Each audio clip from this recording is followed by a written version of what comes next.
Hello one and all, this is Soulful Lordy, James Bullock, once again with another video game first impressions. This time around, Maneater for the PlayStation 4, Xbox One, Nintendo Switch, and PC. This third-person action-adventure survival game sees the player take control of a baby bull shark after it's been literally ripped from its mother by very eccentric television personalities a la The Deadliest Catch, but Cajun infused. You go throughout the various locales trying to eat wildlife, find collectibles like various sunken treasures or even just license plates, and most importantly, grow. As you eat more, you grow. As you defeat enemies that are larger than you, at times die because of enemies larger than you hopefully grow. And that's one of the biggest things about this game, as you see the progression physically transform this baby bull shark into a menace of the sea. Though it does take a little bit of time and a lot of effort to get from these early levels to the, of course, higher levels, and from what I've seen thus far, it definitely will take some grinding of certain sub-missions and side missions instead of just focusing on the main missions. But the main missions and the side missions are pretty much all the same as well. You go from one territory to another, either eating certain adversaries or destroying certain areas or gates or block paths to go to the next area. The biggest thing when it comes to Maneater is the interaction with human life.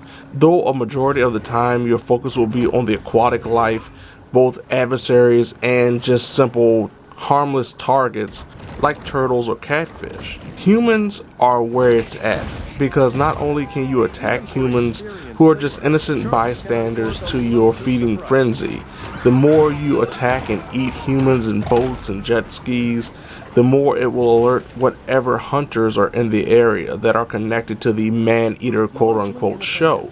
After a while, the zone captains will arrive to join the hunters and attempt to stop this bull shark from terrorizing the community, and more importantly, get that trophy that is associated with taking on a ferocious shark. These encounters can be some of the most harrowing when it comes to the game, because unlike the aquatic enemies, hunters of course have weaponry, have guns, have lasers that can shoot at you even if you've submerged yourself in the water, so you have to use the evade button constantly to get around these shots, and a lot of the time it's best to run and try to restore your health before trying to take on these hunters, because if you're too low level, you will easily be taken out. And that also ties into other enemies such as alligators, and that's one of the biggest problems when it comes to this game for me personally.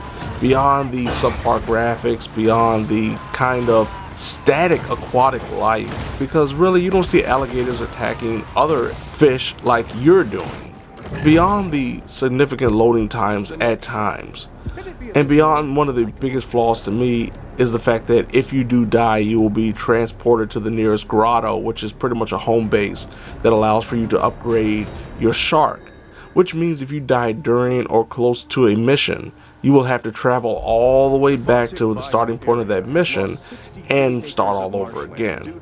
But as I said, the biggest flaw for me when it comes to this game is the early progression. With very little to do at the beginning of the game, it takes quite a while for you to really get not only your feet wet per se, but also to upgrade your shark to the point that it can handle some of the bigger terrors that are early lurking in the game, such as alligators, such as crocodiles, because if you're under level, they will easily rip you apart, which means that you have to, as I just noted, go back to the grotto and start all over again.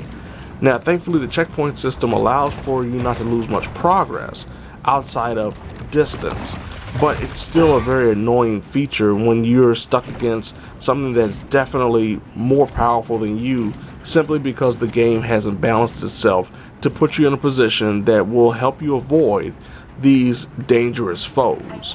Beyond that, the game is actually quite enjoyable. It's not something that will most likely win Game of the Year, but it's something that you can pop in, spend a half an hour to an hour playing a day, and just enjoy yourself. Enjoy the luxury of being a ferocious beast.